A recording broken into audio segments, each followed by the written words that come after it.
Good evening everyone. Myself Dashrath Kunwar. अपन ने पिछले वीडियो में राजस्थान की वेशभूषा के बारे में पढ़ा था। उसमें अपन ने पुरुषों की वेशभूषा के बारे में तो पढ़ लिया था। अब है अपने महिलाओं की वेशभूषा। सबसे पहले कुर्ती और काचली। कुर्ती काचली आप सभी इसके बारे में जानते ही होंगे। कुर्ती जो होती है वो बाहा रहित वस्त्र होता है, जबकि काचली के अंदर बाहा होती है। ठीक है। उसके बाद है तिलका।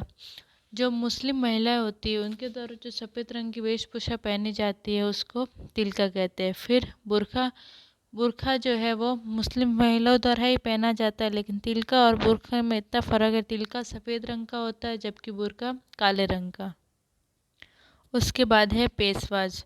पेशवाज क्या होता है कि महिलाओं द्वारा जो गले से लगाकर पाँव तक पूरी एक ही रंग की जो वेशभूषा पहनी जाती है उसको पेशवाज कहते हैं। फिर है कटकी। जो अविवाहित कन्याएं होती है उनके द्वारा जो ओढ़ने जाने वाली ओढ़नी होती है उसको कटकी कहते हैं। इसको पावली भात की ओढ़नी भी कहते हैं। ठीक है। कटकी क्या होती है? जो कुंवारी और जो कन्याएं होती है उनके द्वारा पहनी जाती है। फिर है मामा चुनर। ये जरी बरी के समय वधू द्वारा विवाह के दिन ओढ़ी गई चुनर होती है। जब शादी के समय फेरे होते हैं उस समय अपने मामा के घर से लाई गई जो चुनर होती है उसको मामा चुनर कहते हैं। फिर है ला बाला चुनर। विवाह के दिन वधू की माता द्वारा ओढ़ी गई चुनर होती है उसको बाला चुनर कहा जाता है। फिर है लोकाला। विवाह के दिन वधू द्वारा प्रयुक्त जो रुमाल होता है उसको लोकाड़ा कहते हैं। उसके बाद जबकि जो वर होते हैं उनके द्वारा जो रुमाल यूज़ में लिया जाता है उसको धमाला कहते हैं। ठीक है। लोकाला तो दुल्हन लेती है और धमाला जो है वो जो दूल्हा है उसके द्वारा लिया जाता है। ठीक है। फिर है जखड़ी। विवाह के दिन वधू की सहेलियों द्वारा वधू को जो उपहार में वेशभूषा दी जाती है उसको जखड़ी कहा जाता है। उसके बाद है लारल। लालर क्या होता है? पश्चिमी राजस्थान की महिलाओं द्वारा जो पहने जाने वाला जोड़ का वस्त्र होता है उसको लालर कहा जाता है। ठीक है। जोड़ क्या होता है? जो ऊपरी भाग पर पहना जाने वाले वस्त्र होते हैं उनको जोड़ कहा जाता है। फिर है जामसाई। ये आदिवासी महिलाओं की जो साधारण साड़ी होती है। फिर रेनसाई। रेनसाई क्या होती है? आदिवासी महिलाओं के जो घाघरे होते हैं उसके ऊपर प्रिंट जो की जाती है छीट की, उसे रेनसाई कहा जाता है। ये जो मैं शब्द है इनको आप याद में रखना, क्योंकि ये जो शब्द है यही आपको एग्जाम में कंफ्यूज करेंगे। ठीक है।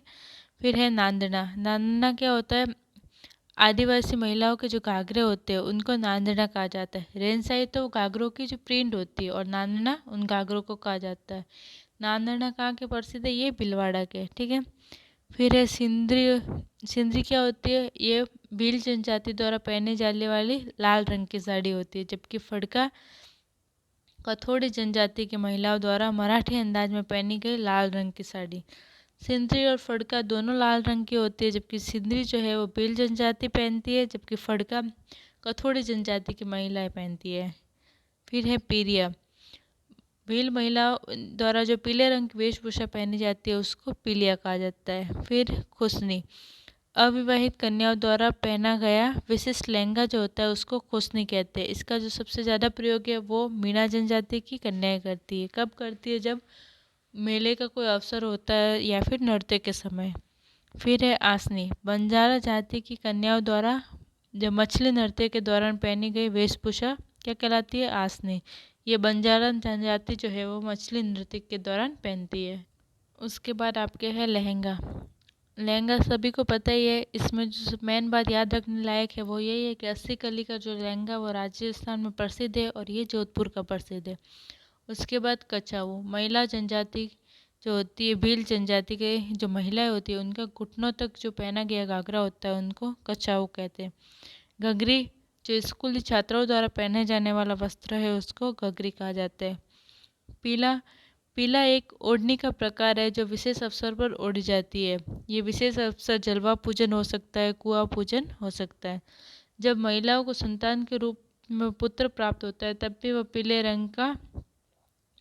पीले रंग का जो ओढ़नी ओढ़ती है उसको पीला कहा जाता है, लेकिन उसका रंग जो होता है वो केसरिया होता है, जबकि पुत्री के होने पर गुलाबी रंग का पीला होता है। ठीक है।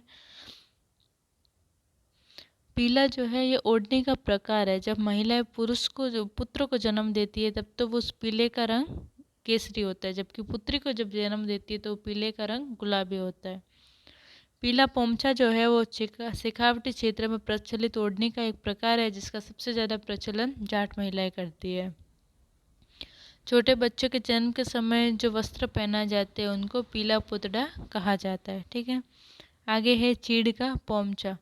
चीड़ का पोमचा ये काले रंग की विशेष ओढ़नी होती है। विधवा महिलाएं इसको ओढ़ती है और ये सबसे ज़्यादा हाड़ौती क्षेत्र में प्रचलित है और ये प्रसिद्ध कहाँ की है? जोधपुर की। उसके बाद है कटकी। अविवाहित महिलाओं द्वारा ओढ़ी जाने वाली चुनर कटकी कहलाती है। ये जमीन से तो लाल रंग की होती है और उसका अधिकांश रंग काला होता है।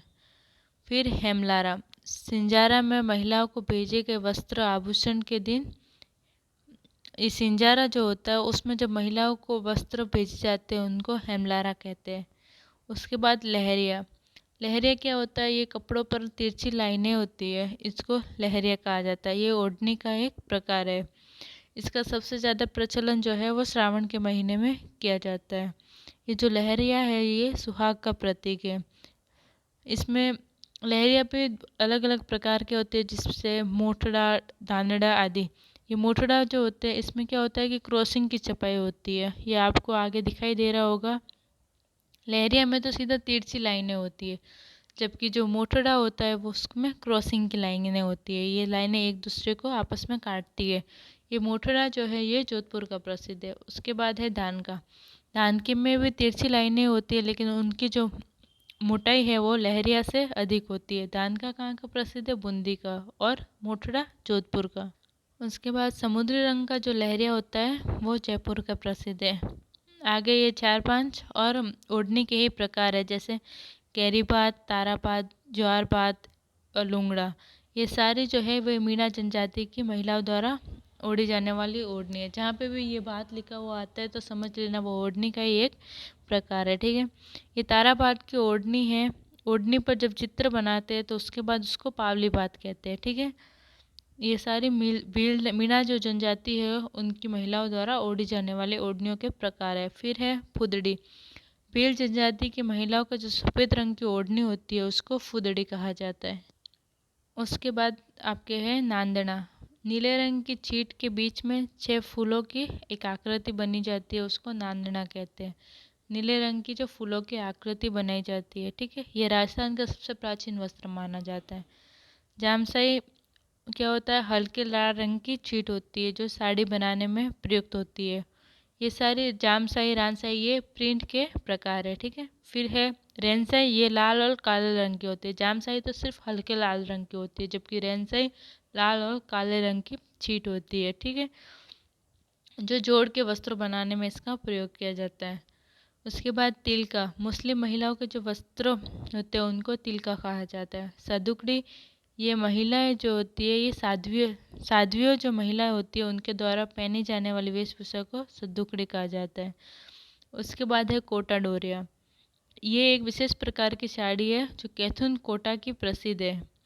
कोटा के अंदर कैथुन जो है वहाँ की कोटा डोरिया प्रसिद्ध है। इसे राष्ट्रीय और अंतर्राष्ट्रीय स्तर पर जो पहचान है वो हमारे मुख्यमंत्री जी, जो भूतपूर्व मुख्यमंत्री है श्रीमती वसुंधरा राजे, उन्होंने दिलवाया था इसको।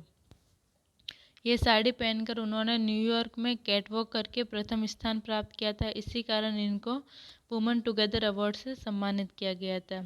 ये वुमेन टुगेदर अवार्ड पाने वाली भारत की जो है प्रथम महिला मुख्यमंत्री है। ठीक है, तो ये अपने जो महिलाओं की वेशभूषा थे उनके जो महत्वपूर्ण शब्दावली थी उनके बारे में आज बताया गया है। ठीक है, इसके आपके जो एग्ज़ाम की दृष्टि से मेन पॉइंट थे उनको इन नोट्स के माध्यम से आप तक पहुंचाया गया है। Thank you.